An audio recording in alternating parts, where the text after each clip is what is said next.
ॐ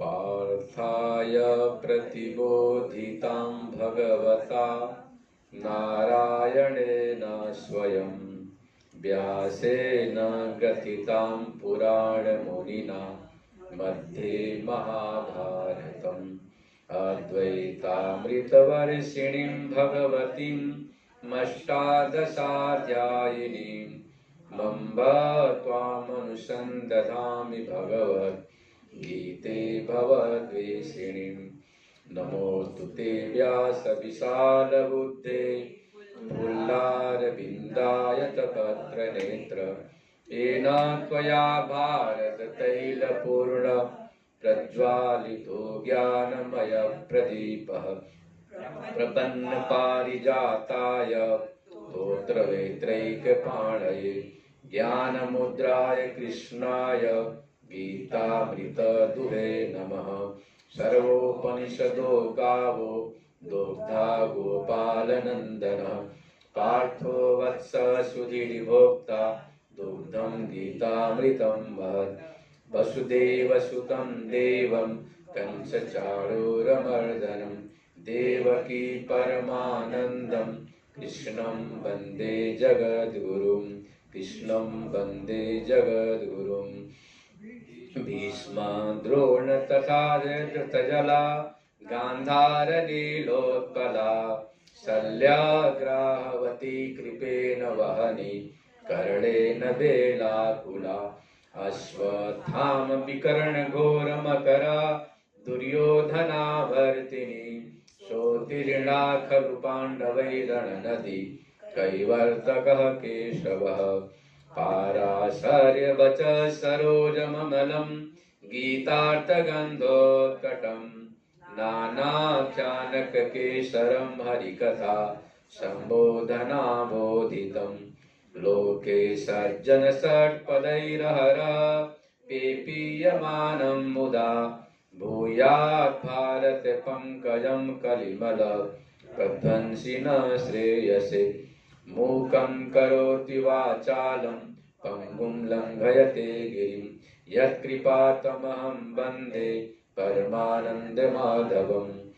यं ब्रह्मा वरुणेन्द्ररुद्रमरुतः स्तुन्वन्ति दिव्यैस्तवैर्वेदैः साङ्गपदक्रमोपनिषदैः गायन्ति यं सामगाः ध्यानावस्थिततद्गतेन मनसा पश्यन्ति यं योगिनो यस्यान्तं न विदुषुरासुरगणा देवाय तस्मै नमः देवाय तस्मै नमः।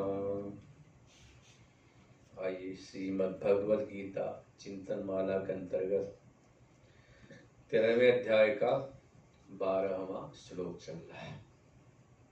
पहले उच्चारण ज्ञेयं यत्तत् प्रवक्ष्यामि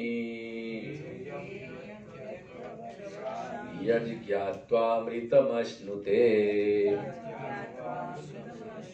अनादिमत् परं ब्रह्म न सदुच्यते। ज्ञेयं यत्तत् प्रवक्ष्यामि यज् ज्ञात्वामृतमश्नुते अनादिमत् परं ब्रह्म न सदुच्यते। आइए विचार चल रहा अमृत का। संसार में दो ही है ना, अमृत अमृत। अमृत मतलब म्रियमान मरने वाला, अमृत मतलब कभी जो मरता नहीं, चिंता नहीं, बिछोड़ता नहीं, मिटता नहीं। दो ही ऑप्शन आपके जीवन में है, अमृत और अमृत। परंतु जैसा कठोपनिषद में बात आती है कि मनुष्य प्रिय मार्ग का चुनाव करता है। श्रेयस प्रियस मनुष्य में तस्, प्रिय मतलब प्रियतर, अच्छा जो लगे इसको प्रिय बोलते हैं। श्रेय मतलब कल्याणकारी मोक्ष मार्ग, अमृत मार्ग।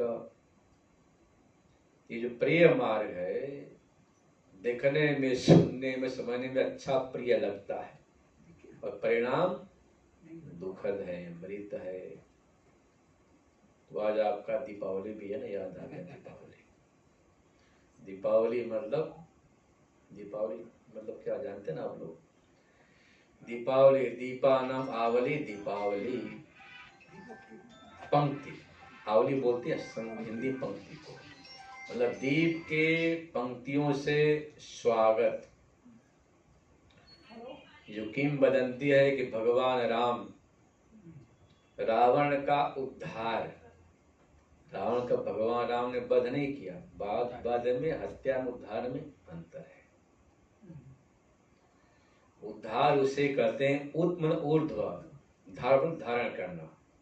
जो रावण हिंसात्मक, जो पापीय कर्म में संलिप्त था, उससे उसको ऊपर उठा दिया, उद्धार हो गया। हत्या में स्वार्थ होता है, वध में स्वार्थ छिपा होता है, परंतु उद्धार में करुणा होता है।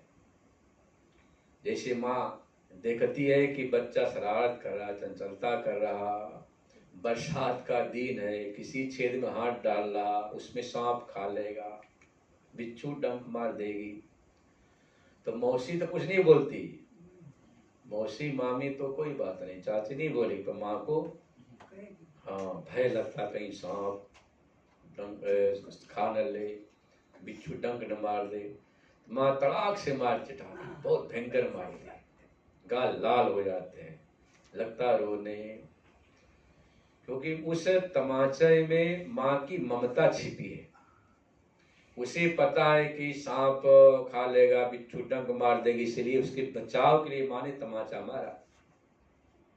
ऐसे यहाँ पर है, भगवान ने विचार किया कि जय विजय मेरे कभी बहुत प्यारे पार्षद थे, भगवान के पार्षद थे, सेवक थे, बहुत प्यारे, जिसको आप कहते द्वारपाल थे, परंतु ऋषियों का घोर अपमान किया। सनकादि ऋषि दर्शन करने गए तो द्वार पर रोक दिया, इस समय नहीं दर्शन का। बोले क्यों? बोले कि भगवान विश्राम कर रहे। बोले घड़ी देखा? बोले तो विश्राम का समय नहीं है। नहीं, मेरी आज्ञा अभी दर्शन नहीं कर सकते। सोचा कि नंग धड़ंग बाबा जी है, क्या फर्क पड़ता है, दक्षिणा पानी तो मिल है नहीं, इनको बाजू बैठा दो। तो उपेक्षा कर दिया। अब क्रोध आ गया, श्राप दिया, तुम लोग रहते हो बैकुंठ धाम में, जहाँ की समता, भेदभाव नहीं होना चाहिए, और या तुम भेदभाव किए जा रहे हो कि विरक्त हैं, दिगंबर हैं, महात्मा हैं, इन्हें दर्शन बाद में करा सकते, तो भेदभाव को देखकर श्रापित किया जाओ, तुम अधम असुर हो जाओ। अब श्राप मिलते ही जय विजय की बुद्धि ठिकाने आ गई। चरण गिरी महाराज त्राहि मां, इतने भगवान आ गए। भगवान ने कहा बात क्या, सारी बात मालूम पड़ी। सनकादिक ऋषियों ने कहा कि अब क्षमा करे प्रभु, हम क्रोधित होकर श्रापित कर दिए। भगवान ने कहा मेरा ही संकल्प था। सारी कथा भगवान बता दी। मतलब जीवन कैसे जिया जाए या कला मिलती है पुराणों से, साहित्य से। भगवान ने कहा देखो एक समय की बात है, मैं योग निद्रा में था, रमा लक्ष्मी दर्शन करने के लिए आई, इतने में इन्होंने उन्हें मना कर दिया। तो लक्ष्मी ने शिकायत किया कि मैं आपकी अर्धांगिनी, मुझे भी एक अनुमति लेनी पड़ेगी आपसे मिलने के लिए। बोले क्यों? उन्होंने रोक दिया। भगवान का देवी शांत हो जाओ, अभी कार्यवाही करो, दंडित करो। तो लोग क्या बोलेंगे, देखो इतने प्यारे सेवक को अपने घरवाली के चुगली में आकर दंडित किया, निकाल दिया, इसलिए समय की प्रतीक्षा करो। भगवान कितने नीति की शिक्षा दे रहे हैं। उससे भगवान ने दंडित नहीं किया, बात को वहीं रोक दिया। हाँ आज समय आ गया, बोले आज समय उचित है। इससे दो फायदा, एक तो कोई भूलकर ऋषियों का अपमान नहीं करेगा, उपेक्षा नहीं करेगा, तिरस्कार नहीं करेगा, दूसरी तरफ दंड भी मिल गया। तो वही जय विजय पार्षद जो थे भगवान के, बन के आए थे, रावण कुंभकर्ण। तो भगवान ने उनका बदन उद्धार किया। उद्धार करने के बाद जब भगवान अयोध्या लौट रहे थे, सूचना मिली, तो सबने भगवान के स्वागत के लिए आज ही के दिन दीपावली मतलब दीपों की पंक्तियां लगाकर स्वागत किया दीप ज्योति से। यह तो प्रसिद्ध कथा है, पर वास्तव में अनादिकाल से दीपावली मनाई जा रही है। अनादिकाल से हम दीपावली मनाते हैं, ऐसा कोई नहीं कि उसी समय शुरू हुआ हो। दीप ज्योति प्रकाश स्वरूप है, और परमात्मा का स्वरूप भी पता है, स्वयं प्रकाश है, ब्रह्म ज्योति है, आत्म ज्योति है, शिव ज्योति है। और आप तो कई बार दर्शन भी किए होंगे 12 ज्योतिर्लिंग। जो भगवान शंकर ने अपना दर्शन दिया किसी भक्तों को उद्धार के लिए, उसका नाम ज्योतिर्लिंग पड़ गया। तो यहाँ पर भी जो ब्रह्म ज्योति है वह अनादि है। राम के स्वागत के लिए, अभिनंदन के लिए हम लोगों ने दीप मालिका जलाई। पर राम के बड़े व्यापक अर्थ हैं। प्रथम राम का अर्थ है रमन्ते योगिनो यस्मिन् अखंडानंदे परमानंदे स रामः। योगी लोग, योगी बोलते हैं जो अपने जीवन को, श्वास को, प्राण को, स्वरूप को परमात्मा में मिलाने का प्रयास करे। योग संबंधा युजर योगे, मिलाना। तो आप चाहते हैं कि जो मेरी आत्मा है परमात्मा से मिल जाए, मन मेरा परमात्मा में मिल जाए। तो योगी क्या कहते हैं कि जिस अखंड आनंद जो ब्रह्म है, उस आनंद में रमण करे, उसका नाम योगी है। तो राम शब्द का अर्थ रमन्ते योगिनो यस्मिन् अखंडानंदे परमानंदे ब्रह्मानंदे स रामः। ऐसा राम जो राम घट घट में वासी, सबके हृदय में बैठा हुआ है, जिसको भगवान ने गीता में बताया ईश्वर सर्वभूतानां हृदय से अर्जुन तिष्ठति। भगवान यहाँ बैठकर सबका कंट्रोल नियमन कर रहा, अंत साक्षी है परमात्मा, वह राम का अर्थ है। तो विचार कीजिए, जो ऐसा जो सच्चित आनंद स्वरूप राम है, उसका सभी स्वागत करते, अभिनंदन करते, वंदना करते हैं। ये व्यापक राम शब्द का अर्थ है। तो जैसे अयोध्यापति जब भगवान राम पधारे अयोध्या में, उस समय हम लोगों ने दीप ज्योति से अभिनंदन किया, स्वागत किया। ऐसे ही आपके हृदय देश में इस अखंड आनंद ब्रह्म स्वरूप का जो यहाँ पर है, उसका भी यदि आप अपने दिव्य ज्योति से स्वागत करें तो अंधकार मतलब अविद्या का नाश हो जाएगा।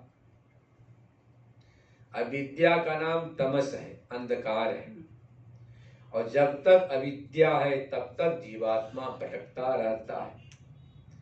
अविद्या के राजदूत का नाम है कामना।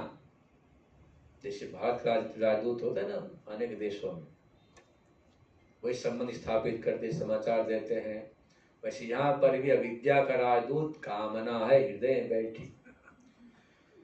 कामना ऐसी खतरनाक है कि कामना की कांटा ना चुभता है। हाँ, ये कांटा चुभ जाए पैर में, इतना भारी भरकम शरीर, हाथी को भी दुखी हो जाता है। तो हमारे हृदय में हजारों लाखों, 2 3 4 नहीं, हाँ, कामनाओं के कांटा छुपे हैं। वेदांत में दृष्टांत दिया है, जैसे कोई गूलर का फल होता है, तो गूलर के फल में देखो तो हजारों सफेद कृमियां, कीटाणु होते हैं। ऐसे ही आपके हृदय रूपी गुफा में लाखों हजारों कामनाओं की कांटा है, और जब तक कामनाओं के कांटा से जुड़े रहेंगे तब तक कहाँ सुख मिलना है। कामनाओं कांटे को निकालने का नाम है निर्वाण। यदि आपने ज्ञान से, विचार से, भक्ति से, उपासना से, नाम जप से इन कामनाओं कांटा को निकाल दिया, तो फिर आपके हृदय में जो राम है उनकी अभिव्यक्ति हो जाती है। फिर तो आनंद ही आनंद। उत्तम दीपावली है कि अपने जीवन में ब्रह्म ज्योति को जगाएं। आत्म ज्योति को, इसको उपनिषद में कहा गया है कि स्वयं ज्योति बोल, स्वयं ज्योति, आत्म ज्योति, स्वयं ज्योति, प्रत्यक ज्योति, परात् परः, ज्योति ज्योति स्वयं ज्योति, ब्रह्म ज्योति निरामयम। आत्म ज्योति है, प्रत्येक पद अंतरात्मा की ज्योति है। जो बाहर की ज्योतियां सूर्य हैं, चंद्रमा है, नक्षत्र है, ग्रह है, विद्युत है, अग्नि है, ये सारी तमाम ज्योतियां हैं। उनसे परात्पर ज्योति है पर ब्रह्म ज्योति। उस ज्योति को दिया आपने, हृदय में जगा दिया तो आपने उत्तम दिवाली मना ली, फिर अंधेरा कहीं रहा ही नहीं, फिर तो आनंद ही आनंद। ये प्रथम दीपावली का अर्थ है। और दूसरा अर्थ है जो आप जानते ही हैं कि मंगल भवन मंगलहारी दशरथ अजिर बिहारी, जो अमंगल को दूर करने वाले। प्रत्येक प्राणी जीवन में चाहता है कि अमंगल न हो, अनिष्ट न हो, दुख न हो, पीड़ा न हो, समस्या न हो। अच्छी भी आश्चर्य की बात है, सबका अलग अलग अमंगल है, दुख समस्या सबके अलग अलग है। जितने ही प्राणी, प्रत्येक प्राणी का जो दुख है, पीड़ा है, समस्या, किसी को धन का भाव, किसी को धन बहुत है पर स्वास्थ्य खराब है, किसी का स्वास्थ्य अच्छा है पर मन नहीं लगता, तमाम समस्याएं हजारों लाखों। और प्रत्येक प्राणी अपने ही संसार में उलझा हुआ है।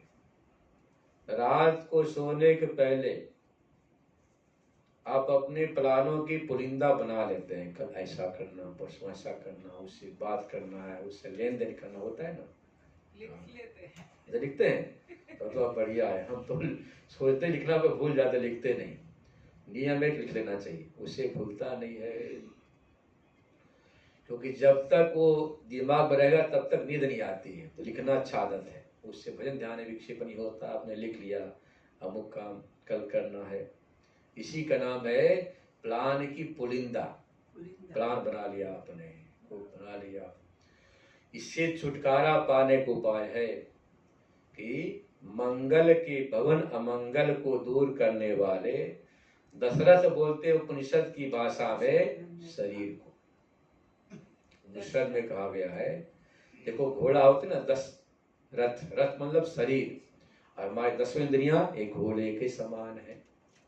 विषय है उनके सड़क मार्ग, रूप रस गंध स्पर्श शब्द, गंतव्य आदान प्रदान त्याग विसर्जन, ये सब विषय सड़क है, राजमार्ग। इंद्रियां रूपी घोड़े उस पर दौड़ लगा रही हैं। वो भीम के विषय में आता ना, बहुत मतलब मजाक की कहानी। अर्जुन ने कहा दादा भीम तो अकेले में खीर कैसे खाता है, इतना अंधेरा है, अंधेरे में तुम खीर चट कर जाते हो। भीम ने कहा देख अनुज, अर्जुन ऐसा है ना कि खाने के लिए जरूरत नहीं प्रकाश की, पर पात्र दिख जाए कि पात्र है, अपने आप मन से हम देख लेते हैं, चट कर जाते हैं। तो देखो इंद्रियां ऐसी है ना, अनुकूल हो तो उसको अंधेरा की जरूरत नहीं, अंधेरा हो उजेला सब अपना कर लेता है काम। तो दशरथ वाला ये शरीर हमारा दशरथ है। आगन बोलते हैं हृदयाकाश को, अजीर का अर्थ है आगन। आंगन इंग्लिश में क्या बोलते हैं, आंगन बोलते हैं। आंगन, आंगन मतलब जहाँ पर कि बच्चे खेलते हैं ना। पुराने जमाने में घर के सामने आंगन हुआ करता था, चारों तरफ घर होते थे और बीच में आंगन होता था, अजीर बोलते आंगन को। तो दशरथ महाराज के जैसे कि आंगन में राम जी क्रीड़ा करते हैं, ऐसे ही हृदय रूपी जो आपका हमारा आंगन है, यहाँ पर हमारे जो राम है वो क्रीड़ा करें, विहार करें, इस प्रकार से प्रार्थना किया। अजीर बिहारी ये हो गया आपका दूसरा अर्थ। आध्यात्मिक अर्थ हो गया, इसको आध्यात्मिक अर्थ बोलते हैं। अध्यात्म तीसरा तो आप जानते हैं, भगवान राम आए, स्वागत किया, अभिनंदन किया हम लोगों ने। तो 3 अर्थ होते यहाँ पर राम के। तो हमारे जीवन में जैसे भी हो, चाहे आध्यात्मिक हो या दैविक हो या आदि व्यवहारिक जो है राम का आगमन। आप बोलेंगे महाराज प्रत्येक वर्ष क्यों मनाते? एक बार मनाया बस बात खत्म। प्रत्येक वर्ष क्यों आप मनाते हैं? दीपावली, राम जन्मोत्सव या कंस का वध है, कृष्णावतार मनाते ना हर साल। बात यह है ना, ये नए नए कंस रावण पैदा हो जाते हैं। उपनिषद आप सुने होंगे तो छांदोग्य में बात आती है, देवा हवै असुरा, यहाँ शुरू होता है मंत्र। हाँ दो। तो वहाँ आचार्य शंकर ने व्याख्यान किया शंकर भाष्य में कि सात्विक वृत्ति का नाम है दैव, शुभ विचार का नाम दैव है, और तामस विचार का नाम है असुर। तो हमारे मन में दोनों का संघर्ष चलता रहता है प्रत्येक दिन। सुबह उठे बहुत अच्छे विचार हैं, भजन के विचार है, चिंतन के विचार, इतने में आसुर आक्रमण कर दिए। बोले अरे भाई ये काम तो पहले कर लो, बाद में भजन करेंगे, बाद में चिंतन करेंगे, बाद में काम हो जाएगा। हमें तुकाराम जी की कहानी भूलती नहीं, बहुत प्यारी कहानी तुकाराम जी की, शायद उन्हीं की है। और मजदूरों को बुलाए, बोले देखो भाई बताओ तुम्हें कितना दिहाड़ी मिलता? सबने कहा कि 10 रुपये दिहाड़ी मिलते हैं। बोले अच्छी बात है। अब तो 500-700 हो गया ना। हाँ 500 हरिद्वार में हो गया, 700 मिस्त्री, 800 हो गया मिस्त्री का। अच्छी बात। शाम को दिहाड़ी तुम ले जाना, हमारे साथ काम सेट करने चलो। सब खुश हो गए, सब चल पड़े। 50-60 पहाड़ के नीचे सबको बैठा दिया, अपना करतार लेके जय जय राम कृष्ण हरि, जय जय राम कृष्ण हरि शुरू कर दी।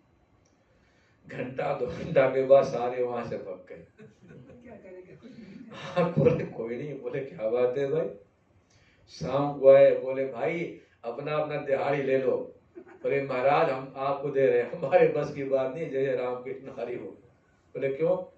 छाया में बैठना है, राम राम करना है, और कुछ तो है नहीं ऐसा? बोले नहीं ये बहुत कठिन काम है। शांति से बैठकर 8 घंटा जय जय राम कृष्ण हरि बोलना, ये बड़ा कठिन मुश्किल काम, मन नहीं मानता है।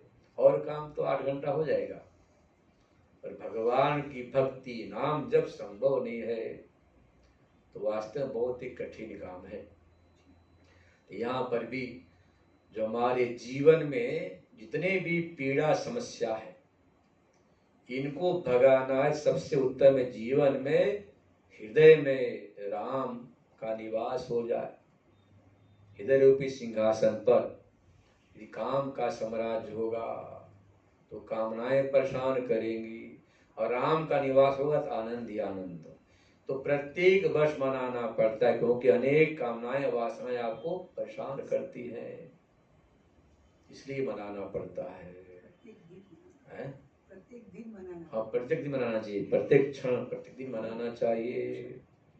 कोई शास्त्र में कहा है आसुप्ति आमृते नयत कालम वेदांत चिंतया, मतलब कि जागने से सोने तक, जन्म से मृत्यु तक भगवत चिंता में समय को बिताना चाहिए, शास्त्रों की वाक्य है।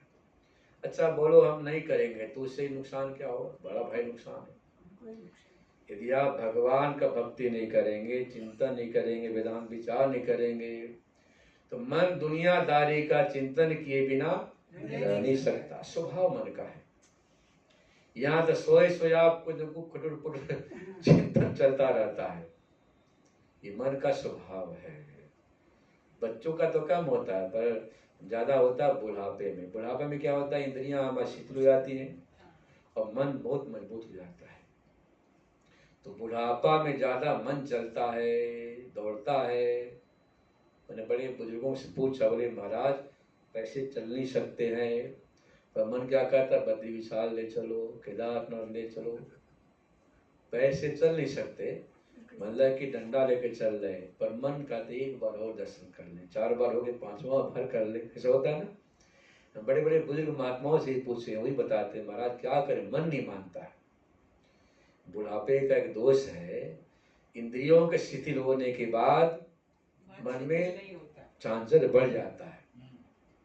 तो न बड़े इसका उपाय है कि भगवान का जप हो, चिंतन हो, विचार हो, तब तो मन शांत रहेगा। और पता नहीं क्यों बुढ़ापे में अचानक मन जो है ना, हाँ, चंचल हो जाता है।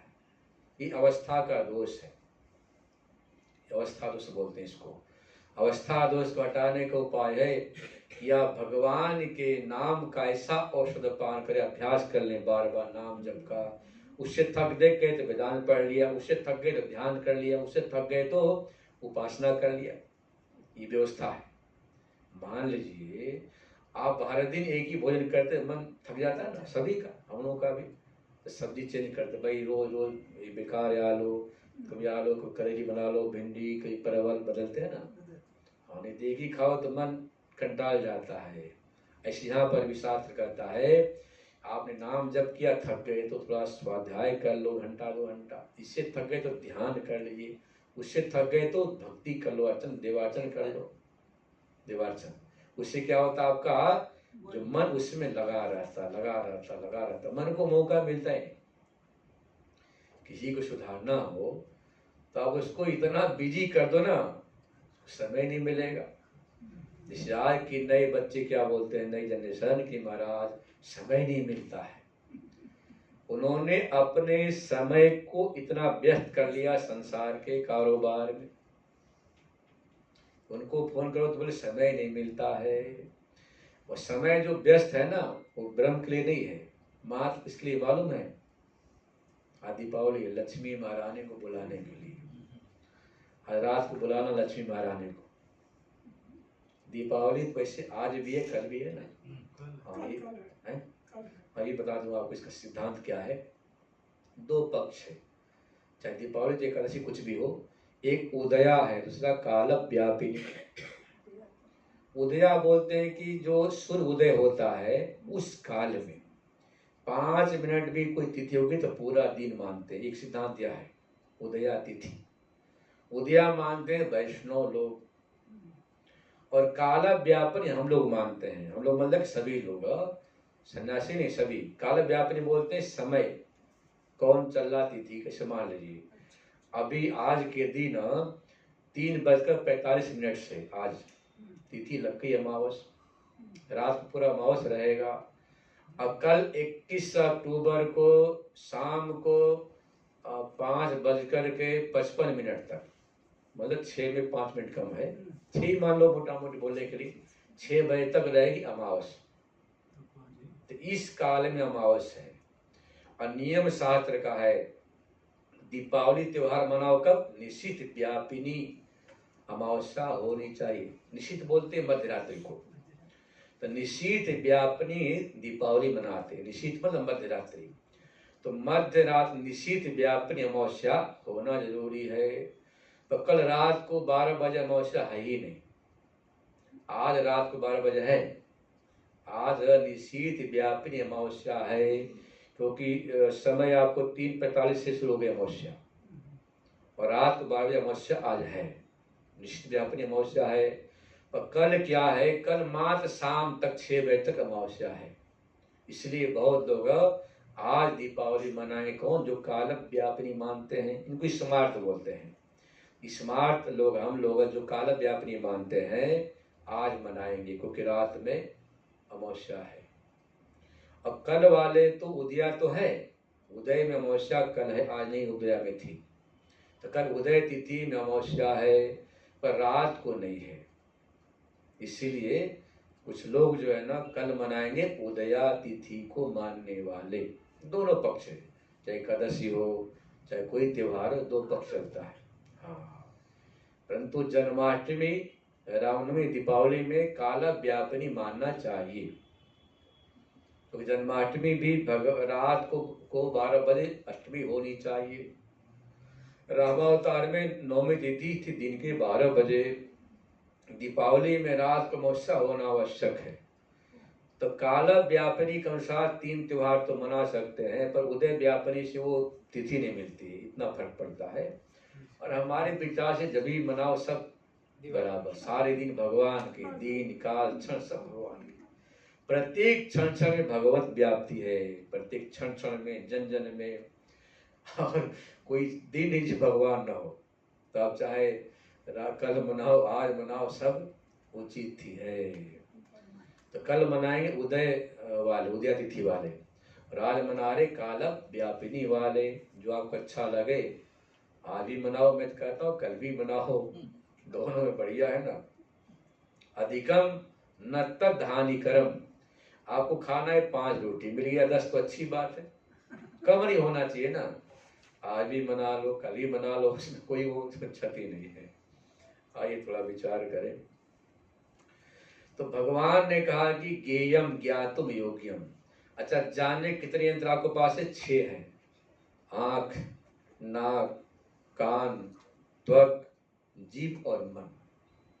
आपके पास 6 यंत्र हैं जिससे आप ज्ञान को हासिल करते हैं।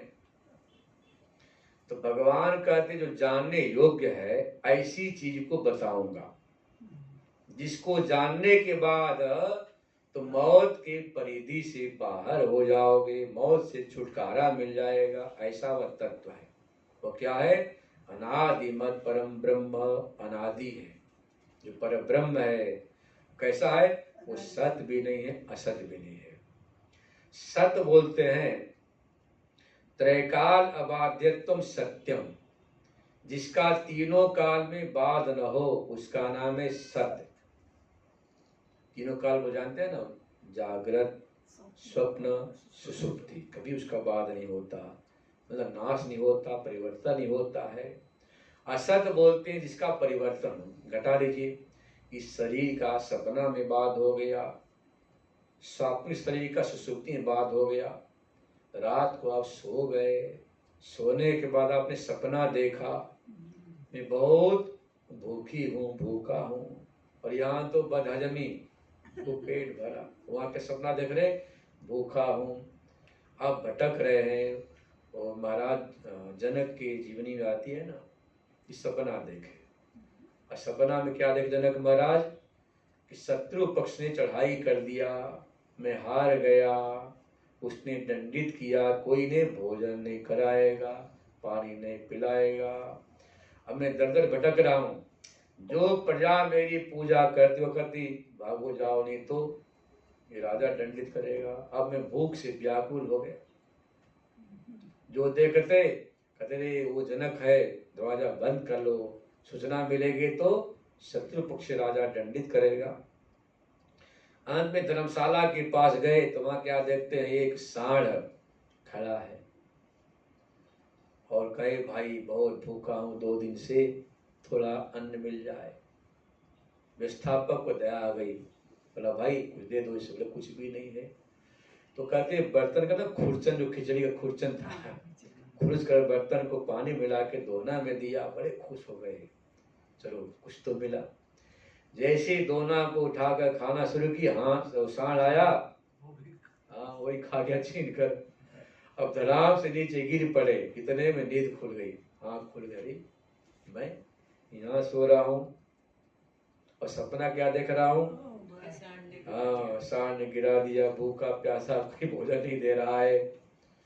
अब तो घटना भूली नहीं। प्रातः काल हुआ, सभा में आए, सबको बोले बताओ ये सच की वो सच है। जब तक नहीं बताओगे तब तक सारे पंडितों कैद कर दिए, यहाँ बैठो लाइब्रेरी, पुस्तक पढ़ो, उत्तर निकालो, घर जा नहीं सकते।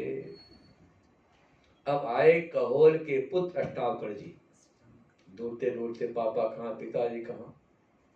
जब आए अष्टावक्र जी तो उनका जो है ना 8 अंग से शरीर टेढ़ा मेढ़ा लग रहे थे। सब देखकर ठहाका मार के हंस पड़े, वो भी हंस पड़े जोर से, अष्टावक्र जी भी। बोले भाई आप क्यों हंस रहे? बोले आप लोग क्यों हंसे? बोले हम इसलिए हंसे कि आप यार टेढ़ा मेढ़ा चल रहे थे इसलिए हंसी आ गई। बोले मैं हंसा, मैंने सुना था महाराज जनक के दरबार में बड़े बड़े ज्ञानी विद्वान पंडित हैं, ये तो सभा चमारों से भरी हुई है। मुझे हंसी आ गई। बोले अच्छा? बोले क्यों? देखो भाई, चमड़े का पहचान न परख चमार को होती है, इससे कैसा जूता बनेगा, कैसा चप्पल बनेगा। तो आपने हमारे चमड़े को ना हड्डी को देखकर हंसे, तो अब चमारी तो पंडित कहाँ से हुए? बोला हाँ बात तो सही भाई, हम इनके चमड़े को देखकर हंसे, सब शर्मिंदा हो गए। बोले बताओ कैसे आए? बोले बस हमारे पिताजी को आपने कैद कर रखा। बोले क्या नाम? बोले कहोल ऋषि नाम है। बोले देखो एक सवाल का जवाब सब ढूंढ रहे हैं। बोले बताओ सवाल क्या? बोले सवाल यह है कि यह सच कि वह सच।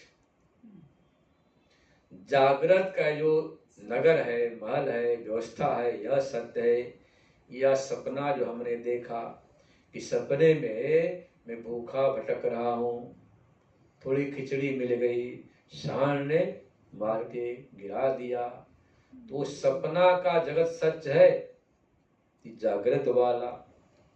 तब जहाँ डांटा जोर से बोला अरे मूर्ख, न यह सच न वह सच, सच तो आत्मा है। समझाया उनको दृष्टांत देकर। जैसे सपने का जो तुम्हारा जगत था, जगने के बाद बाध हो गया, और सपने में जागृत के पदार्थ बाधित हो गए, दोनों का बास सुप्ति में हो जाता है।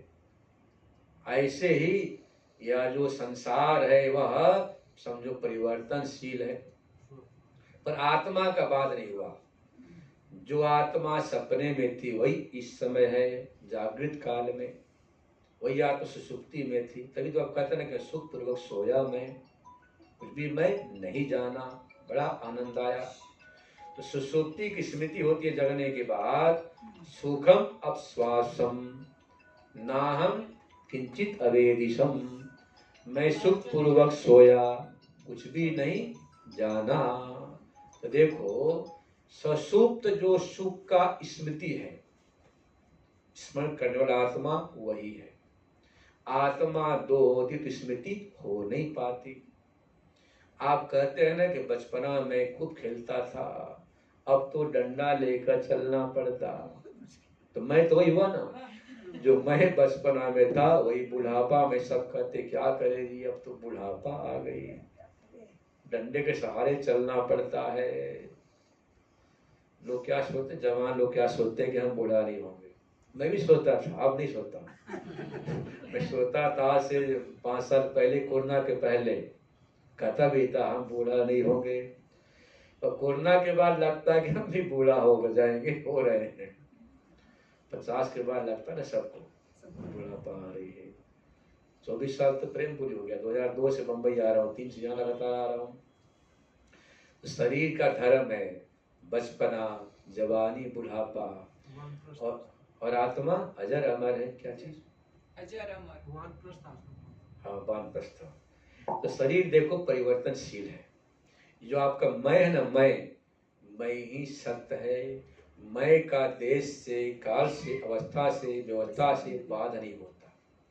जो मैं बचपना में था वही बुढ़ापे में है, जो मैं हरिद्वार वही मैं मुंबई में है। तो चाहे अवस्था कैसी भी हो, गरीबी हो या अमीरी, मैं उसमें वही रहता है। तो मैं का देश से, काल से, अवस्था से, व्यवस्था से बाध मतलब परिवर्तन नहीं होता है, शरीर का परिवर्तन होता है। इसलिए शरीर आपका असत है और आत्मा सत्य है। सत बोलते त्रैकाल अबाध, तीनों काल में इसका परिवर्तन न हो, बाध न हो, नाश न, उसका नाम सत्य है। असत बोलते परिवर्तनशील, यहाँ सत का ऐसा अर्थ है। पर वास्तव में असत शब्द का एक दूसरा भी अर्थ है जो प्रमाणिक है। तो वो 3 शब्द है, सत, असत, मिथ्या। यहाँ पर गीता में असत शब्द का प्रयोग किया है मिथ्या अर्थ में। मिथ्या बोलते हैं कि चीज न हो पर दिखाई पड़े, उसका नाम मिथ्या है। वस्तु तो है तो दूसरे प्रकार से दिखाई पड़ रही। सामने तो रस्सी है, साफ दिखाई दे रहा है। सामने तो सीपी चांदी दिखाई दे रहा है, इसका नाम मिथ्या है। तो असत ऐसा नहीं होता, असत इससे भी अलग है। असत बोलते हैं कि नाम मात्र से वस्तु का संकीर्तन करते हैं, तो वस्तु होती नहीं, उसका नाम असत है। असत मतलब कि नाम मात्र से कथन होता है पर वस्तु शून्य हो, उसका नाम असत है। घटा लो, बंध्या पुत्र है, बंध्या पुत्र है, या कोई बोले कि मेरे मुख में जीव नहीं है, असत है। भाई यदि पुत्र हुआ तो बंध्या कैसे, बंधा है तो बेटा कैसे। असत शब्दों से ज्ञान तो बढ़िया होगा आपको, पर चीज होती ही नहीं, उसका नाम असत है। जैसे किसी ने श्लोक बनाया, ईश बंध्या सुतो याति, बंध्या पुत्र आ रहा है। हाँ, आकाश के फूल को हार बना के पहना हुआ है, खरगोश के सिंह का बाण बनाया हुआ है। स्नान कहाँ किया, रेगिस्तान में स्नान करके इस बंध्या सुतो याति, बंध्या पुत्र आ रहा। तो शब्दों से ज्ञान तो हो रहा है पर कोई चीज नहीं है, उसका नाम असत है।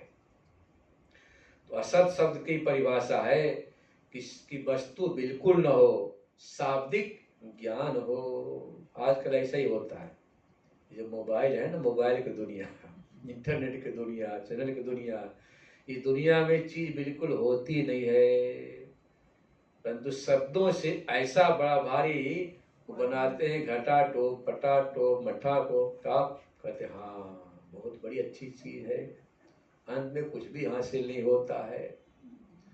तो असत मतलब शब्दों का व्यापार हो, कथन हो, पर चीज न हो, उसका नाम असत है। और मिथ्या में क्या होता है, चीज दूसरे प्रकार से भाषित होती है, उसको मिथ्या करते हैं। इससे देखो शरीर है, शरीर आपका जड़ है, परिच्छिन्न है, तो शरीर को आपने आत्मा मान लिया तो मिथ्या हो गया। आत्मत्व के अभाव वाले शरीर इंद्रियों में आत्मत्व बुद्धि का नाम मिथ्या ज्ञान हो गया। जो जैसा है वैसा समझने का नाम सत्य होता है। शरीर को शरीर मानो तो सत्य हो गया। शरीर पंचभूत से बना हुआ है, पंचभूतात्मक मानेंगे तो सत्य कहलाएगा। या आपने शरीर को आत्मा मान लिया तो मिथ्या आत्मा। आत्मा तीन होता ना, गौण आत्मा, मिथ्या आत्मा और मुख्य आत्मा। मुख्य आत्मा तो चैतन्य आपका है, सच्चित आनंद स्वरूप मुख्य आत्मा है, जो कुटस्थ बोलते हैं, साक्षी बोलते हैं। गौण आत्मा बोलते हैं जिसमें आपकी प्रियता हो, आप बोलते नहीं ये मेरा सीधा आत्मा ही है, कलेजा का टुकड़ा ही है। तो पुत्र मित्र आपका गौण आत्मा है, शरीर आपका मिथ्या आत्मा है। तो भगवान ने कहा देखो अर्जुन, ब्रह्म कैसा, सत्य भी नहीं असत्य भी नहीं है, वह अनिर्वाच्य है। सत्य मतलब कि इदम तया, ध्यान रखना, जिसका इदम तया प्रयोग उसका नाम सत्य है। असत मतलब जिसको हम कह नहीं सकते वह सत्य है। तो आप अपने इंद्रियों से, मन से इदम तया उसका कथन निर्वचन कर नहीं सकते। परमात्मा कैसा, अरूप है, अगंध है, अरस है, इसलिए आप अपने इंद्रियों का विषय बनाकर जान नहीं सकते। जो सत्य है उसका इदम तया ज्ञान होता है। रूप रहित होने से आप आंख से देख नहीं सकते, सीधी बात। आपके मन में शंका हो लीजिए, आप नहीं करें, दूसरी बात है। एक बार कथा करा तो बहुत पुरानी बात, 2005-6 की बात हो गई, अंधेरी की बात है। वहाँ सत्संग वन सतप्रेम कथा मंडल है। तो बुढ़िया माँ खड़ी हुई कथा के बाद, बोली महाराज आप कह रहे हैं कि परमात्मा का रूप नहीं है, परमात्मा खाता पीता नहीं है, परंतु मीरा ने दर्शन किया, बड़े बड़े रसखान भगत हो गए, नरसिंह मेहता हो गए, तुकाराम हो गए, नामदेव हो गए, इन लोगों ने तो भगवान को अपने हाथ से दूध पिलाया, दर्शन किया। तो वह बात मानो कि आपके वेदांत की बात मानो। जो आप कह रहे ब्रह्म अरूप है, रूप नहीं है, रस रस नहीं है, गंध नहीं है, स्पर्श नहीं है, वहां तो भगवान की स्पर्श भी कर दे चरण पादुका का। मैंने कहा बात बिल्कुल सही है आपकी। यहाँ जो भगवान है ना, निर्गुण निराकार की चर्चा चल रही है। जिस प्रकार से जल का 3 रूप है, वाष्प रूप, तरल रूप और बर्फ जो कठोर है, ठोस जो बर्फ है। तो वाष्प रूप तो आंख से दिखाई नहीं पड़ता। भगवान सूर्य के ताप से जो जलाशय का जल है, बर्फ वाष्प बन के ऊपर जाता है, बादल बनता हुई वर्षा हो जाता है। तो वाष्प है निर्गुण निराकार, वैसे निर्गुण निराकार ब्रह्म की बात हो रही। सबका मूल निर्गुण निराकार ब्रह्म है। तरल ब्रह्म कैसा? सगुण साकार है। वर्षा हो गई, आप उसी जल को आप पीते हैं, स्नान करते हैं। जो बर्फ है क्या होता है? सेतु का काम करता है।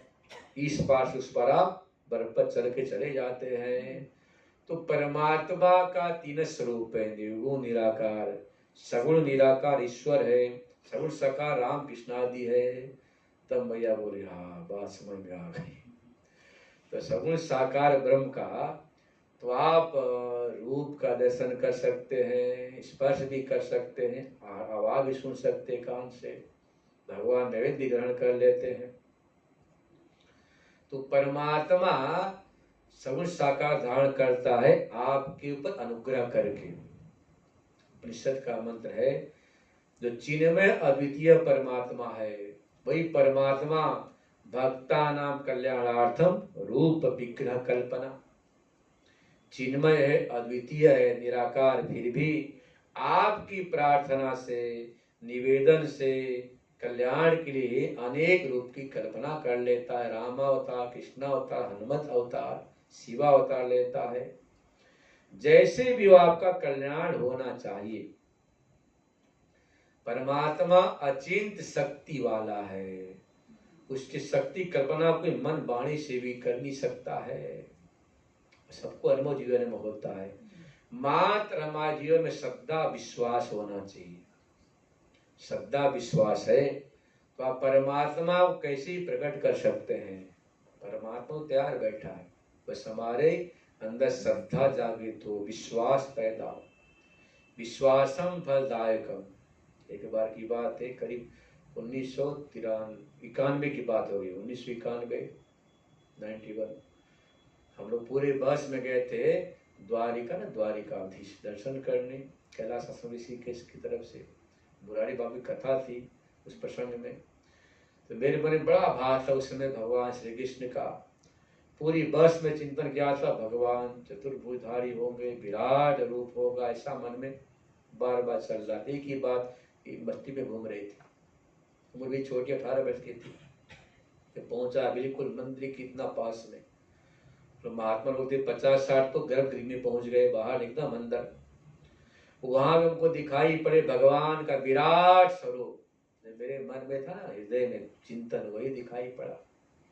3-4 दिन रहे, लौटे। जल्दबाजी में कहा और दर्शन कर लो भाई, क्या पता कब आए ना आए। तो उसमें चित्त जरा चांचल्य था चलने के लिए। जब देखा तो भगवान का विराट रूप था ही नहीं। वहां तो चतुर्भुज में, ये क्या बात है? कल दिखा था बिल्कुल नजदीक से, मंदिर से विराट स्वरूप का दर्शन हुआ, और आज तो देख रहा हूं तो चतुर्भुजधारी। फिर किसी ने कहा कि तुम्हारी भावना थी, तुम्हारी भावना से भगवान ने विराट रूप में दर्शन दिया, और आज तुम्हारे मन में चंचलता, जल्दी भागने की, जल्दी चलो बस खड़ी है। तो स्वामी जी ऐसे मुझको वहाँ पे हुआ था, वृंदावन में होता है। तो कितना नजदीक जाएगा वही दिखाई देगा। और पहली बार इतना विशाल, इतना मतलब छाती वगैरह सब, जो वो समय कुंभ था, देखा तो इतना बड़ा। दूसरी बार गया तो देखा इतना सा। हाँ, वो भावना से होता है। ऐसे एक बार बताऊंगा आपको अनुभव के लिए। ब्यावर में चतुर्मास किया था, ब्यावर राजस्थान में है। तो दिन के 1 बजे में भोजन करके आ रहा था कहीं से, मेरी कथा चल रही थी, तो उसी मंच पर भागवत कथा भी चल रही थी शाम को। तो चौथा दिन था जो कृष्ण अवतार का। तो मेरे में मन भावना था कि बहुत बड़ी पार्टी, खूब बढ़िया भगवान कृष्ण को सजाया होगा, राधा रुक्मिणी होंगी। बिल्कुल सामने गेट से मैं देखा, दिन के 1 बजे। तो क्या देख रहा हूँ, वो छवि अभी भी भूलती नहीं, मेरे आँख से निकलती नहीं। सामने सलोने बिल्कुल भगवान श्री कृष्ण बांसुरी लेके, राधा जी बगल में बैठी हैं, और घुंघराला बाल है, और मेरी तरफ देख रहे हैं। मैं वहां से देख रहा था ना, दरवाजा से देख रहे, बहुत ध्यान से देखा। मैं बोला हाँ कोई बढ़िया सजा, बहुत खुश हो गया। कितना श्रृंगार किया, एकदम साक्षात भगवान श्री कृष्ण राधा जी है। गया, सोया, आराम किया। शाम को आया कहीं कुछ भी नहीं। मैं पूछा, बोले महाराज कुछ भी नहीं यहाँ किया, खाली आसन सिंहासन रखा हुआ था, कुछ भी नहीं था। देखो भावना से होता है, आपके अंदर की भावना है ना, तो भावना से भगवान आपको अनेक रूप दर्शन देते ही देते हैं, बशर्ते भावना होनी चाहिए। भावना नहीं तो क्या होता है, मन कहीं और घूमता है, सामने आप आरती घुमाए जा रहे हैं, आरती को भूल जाते हैं। कई बार ऐसा होता है, कई बार ऐसा होता है। मतलब भगवान की तरफ से होता स्वामी, क्योंकि मैं तो श्रद्धा विश्वास होना चाहिए। कभी मैं गया ही नहीं वृंदावन, कभी देखा ही नहीं, ऐसे भटकते। श्रद्धा विश्वास होगा तो भगवान तो कहीं भी प्रकट हो सकते हैं, पर हमारे मन में संशय हो जाता है, भगवान ऐसा दर्शन देंगे कि नहीं देंगे। तो संशय ही प्रतिबंधक आत्मदर्शन में। संशय रूपी सर्प, संशय क्या सर्प की तरह है, संशय रूपी सर्प को हटा दिया आपने, निश्चित दर्शन होना ही होना है। तो सत असत का अर्थ समझ लीजिए। सत मतलब कि इदम तैयार, इसका ज्ञान हो तो परमात्मा में रूप न होने से आंख का विषय नहीं, अशब्द होने से कान का विषय नहीं, अरस होने से जीव का विषय नहीं है। तो परमात्मा निर्गुण निराकार आत्मस्वरूप होने से वह सत्य नहीं कर सकते। देखो, जिसको हम देखते हैं ना, इंद्रियों का विषय होता है। आंख से देखा, कान से सुना, जीभ से चखा, हाथ से छुआ, पैर से जाकर वहां पहुंचे, तो हमारे इंद्रियों का विषय बन गया। विषय होता है सीमित होता है, परमात्मा असीम है। परमात्मा अपरिच्छिन्न है, असीम है। इंद्रियों की ताकत ससीम है। सीमा तक इंद्रियां देखती हैं, सुनती हैं, सूंघती हैं, चखती हैं, चलती है, लेती रहती हैं। एक सीमा से बाहर इंद्रियों की शक्ति बाधित हो जाती है। हमारे पास सारे यंत्र माइक है, मायाकृत है, और परमात्मा कैसा अमायिक है, मायातीत है। तो मायातीत को समझने के लिए आपको अपने आप को शुद्ध हृदय करना पड़ेगा, जिससे त्वग्रिया बुद्धिया सूक्ष्म सूक्ष्मदर्शी भी। तो जीवन में अंतःकरण शुद्ध हो गया, तो शुद्ध हृदय के द्वारा, शुद्ध मन के द्वारा उसका आत्म साक्षात्कार होता है। और स्वसंवेद्य है। स्वसंवेद्य बोलते हैं कि जिस प्रकार से भूख है, प्यास है, स्वसंवेद्य है। आपको कितनी भूख आपको ही पता है, कैसी प्यास आपको पता है, कैसा सिर आपको पता है। तो भूख प्यास सुख दुख के समान आत्मा स्वसंवेद्य है, आपके अनुभव का विषय है, इंद्रियों के अनुभव का विषय है ही नहीं। पर आदमी क्या चाहता है, हम इंद्रियों का विषय बना ले। विषय ही बना सकते हैं, उसके लिए भक्ति मार्ग को अपनाना पड़ेगा। कलयुग में भगवान इतना छूट दे रखी है कि भक्ति प्रियो ही माधव। यदि आपने दिल से दिमाग से भक्ति किया तो भगवान को उस रूप में आकर दर्शन देना ही पड़ता है। आपने कथा सुनी है ना, वो एक नाथ जी महाराज गंगोत्री से गंगा जल लेकर आ रहे थे। रास्ते में रेगिस्तान में एक गर्दभ गधा प्यास से छटपटा रहा था। सबने कहा कितने दूर से ला रहे हो, इसके मुख में डाल लो, बड़ा परिश्रम किए। बोले नहीं। वहां गए, जैसे ही पहुंचे और गधे के मुख में क्या बोला, रामेश्वराय नमः। वो गधे के मुख में रामेश्वर भगवान का साक्षात दर्शन हो गया। उसमें भी तो वही आत्मा है जो हमारे अंदर है। तो लोगों के मना करने पर भी एक नाजी माने नहीं, भाई प्यासा है, चीख रहा है, जल पिला दो। भगवान ने दर्शन दे दिया। तो भगवान तो कण कण क्षण क्षण मौजूद हैं, बशर्ते आदमी प्रेम से पुकारे। हरि व्यापक सर्वत्र समाना, प्रेम प्रकट होई मैं जाना। वैसे सालों 24 तारीख को सुनेंगे। ओम पूर्णमदा पूर्णमिदं पूर्णात् पूर्णमुदच्यते पूर्णस्य पूर्णमादाय पूर्णमेवावशिष्यते। ओम शांति शांति शांति। शंकरं शंकराचार्यं केशवं बादरायणं सूत्रभाष्य कृतो वन्दे भगवन्तौ पुनः पुनः। ईश्वरो गुरुरात्मेति मूर्तिभेदा विभागिने व्योमवद्व्याप्तदेहाय दक्षिणामूर्तये नमः। ओम शांति शांति शांति।